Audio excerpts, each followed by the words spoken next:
Good evening friends. मैं Amit Kumar Gupta advocate अपने income tax के केसेस की सीरीज में आज जो केस आप लोगों के सामने डिस्कस करूंगा वो मेंटेनेबिलिटी ऑफ रिट पिटीशन पर है। केस का नाम है V Thilla Natesan versus additional commissioner of income tax. ये केस 439 ITR पेज नंबर 614 पे रिपोर्ट हुआ और मैटर मद्रास हाई कोर्ट ने डिसाइड किया। ये मैटर 15 सितंबर 2021 को रिपोर्ट हुआ। फ्रेंड्स, हम अपने प्रोफेशनल ग्रुप्स में या जो भी हम लिटरेचर पढ़ते हैं, चाहे वो ITR हो या कोई भी सोर्स ऑफ टैक्स मैनेजमेंट का हो, हम देखते हैं कि आज के टाइम में जितनी रिट पिटीशंस फाइल हो रही हैं वो पहले इतनी रिट पिटीशंस फाइल नहीं होती थी। पहले एसएससी जाकर के डिपार्टमेंट के अंदर अपनी असेसमेंट कराता था। एडिशंस तब भी बहुत सारी ऐसी होती थी जो कि इलॉजिकल होती थी, जिनका कोई सर पैर नहीं होता था। लेकिन फेसलेस स्कीम आने से जो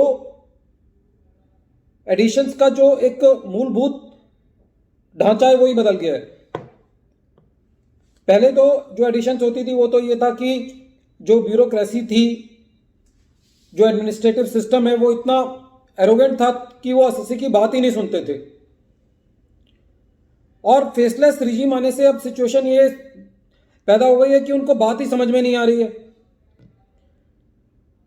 पहले तो ये होता था जब असेसिंग ऑफिसर्स आपके पास असेसमेंट कराने जाते थे और उनको कहते थे साहब इस सेक्शन के अंदर ये लिखा हुआ है, तो क्योंकि असेसिंग ऑफिसर साहब तो किताब में नहीं पता होता था कि कहाँ पे ये लिखी है, तो कहते थे दिखाओ, चलो कहाँ लिखी है। तो हम इनकम टैक्स की किताब खोल के दिखाते थे, साहब ये बात यहाँ पे लिखी हुई है। तो ये भी हमको दिखाना पड़ता था पहले।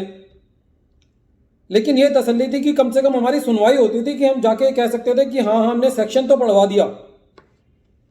लेकिन अब परिस्थिति यह है कि एसएससी को 2 साल तो इस चीज में लग गए, अपनी बात को कहने में कितनी हजारों रिट पिटीशंस दायर हो गई, जहां पे कानून के अंदर अब डिपार्टमेंट ने बड़ी तकलीफ के साथ ये बात मानी है कि एसएससी को पर्सनल हियरिंग का भी मौका मिलना चाहिए।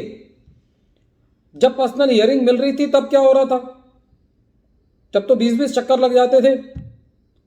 बात तभी भी नहीं सुनवाई हो रही थी और बात अभी भी सुनवाई नहीं हो रही है। जो मेन मकसद था फेसलेस असेसमेंट रिजीम का वो ये था कि एक तो करप्शन को कम किया जाए और एक लिटिगेशन को कम किया जाए। नो डाउट कि जो करप्शन है वो तो खत्म हो गई क्योंकि इंट्रैक्शन ही खत्म हो गया, लेकिन उसकी कीमत एसएससी को इतनी जबरदस्त अदा करनी पड़ी है कि जो लिटिगेशन का जो मूलभूत बेस है वो इतना ज्यादा बदल गया, इतना ज्यादा बढ़ गया है कि जहां पे नॉर्मल केसेस हो रहे थे अब वो भी नहीं हो रहे, जो स्ट्रेट जैकेट केसेस हैं वो भी नहीं हो रहे, क्योंकि उस केस में अब वो जो हम लिख के देते हैं उसको पढ़ने की जद्दोजहद ही नहीं है। वो तो पहले दिन बैलेंस शीट देख करके एसएससी की कोई ना कोई एक पॉइंट पकड़ लेते हैं, चाहे कोई फिगर हमारे प्रॉफिट एंड लॉस अकाउंट की सेल के अंदर आ भी रही हो, यदि उन्होंने पहले दिन उसके ऊपर कोई क्वेरी कर ली तो आप चाहे उस पर 100 पेज का जवाब लिख के दे दो, वो शोकोज नोटिस में भी आएगी और वो फाइनल असेसमेंट ऑर्डर में भी होगी, चाहे आपने कितना भी जवाब दे दिया हो। तो this is the fate of this faceless regime as on date. बहरहाल जो हमारा प्रेजेंट केस है उसमें भी यही हुआ। एसएससी से बैंक स्टेटमेंट्स मांगी गई, क्रेडिट कार्ड की स्टेटमेंट्स मांगी गई, उसने उनको सबमिट किया और सबमिट करने के बाद बिना उनको कंसीडर किए असेसिंग ऑफिसर साहब ने अपना ऑर्डर पास कर दिया। एसएससी जो है वो रिट में गया। रिट पिटीशन दायर करने की एक मर्यादा है।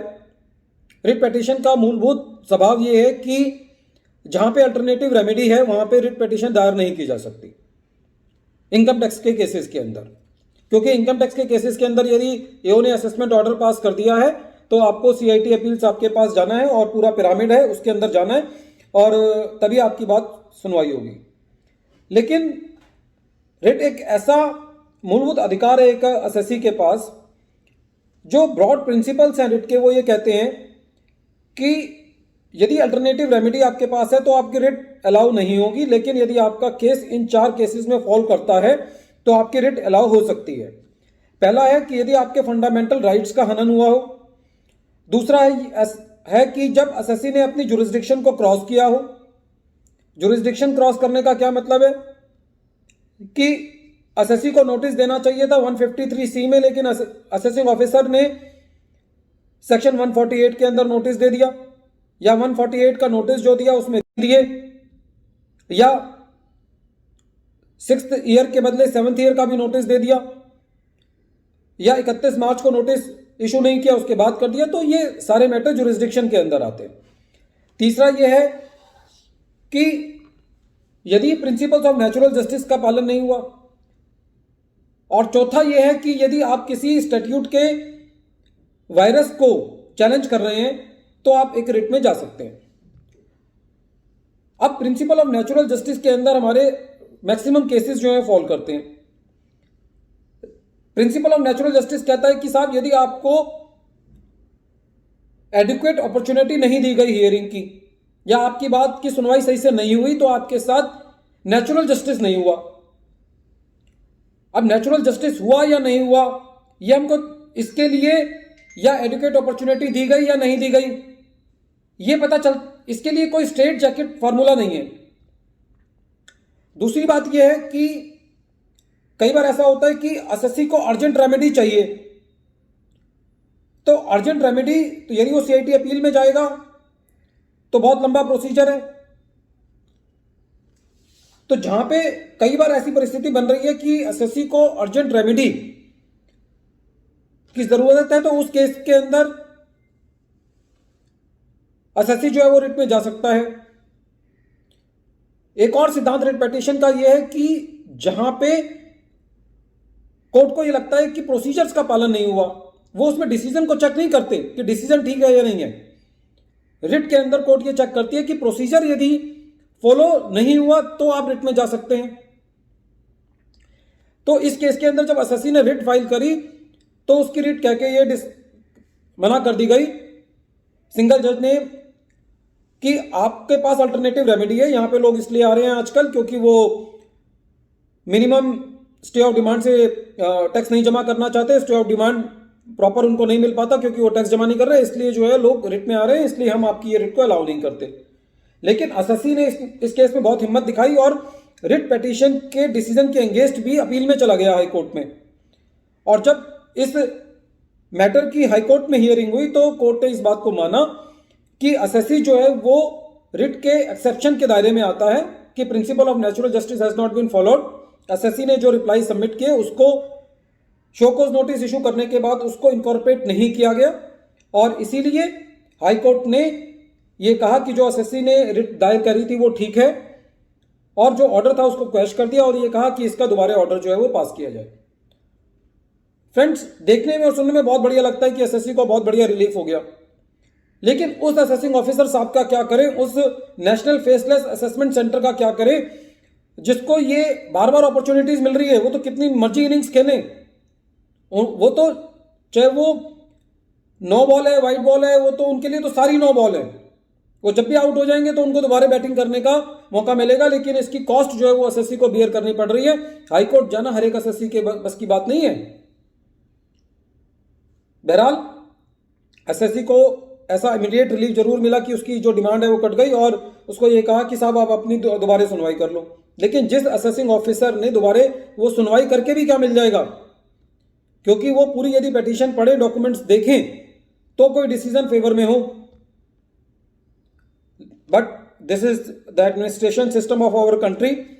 इस तरीके का लॉ होना चाहिए कि जहां पे असेसिंग ऑफिसर ने ऑर्डर पास कर दिया और उसके बाद कोर्ट्स को ऐसा लगता है कि प्रिंसिपल ऑफ नेचुरल जस्टिस का पालन नहीं हुआ, तो उस केस के अंदर उनको सेकेंड इनिंग्स खेलने का मौका नहीं मिलना चाहिए।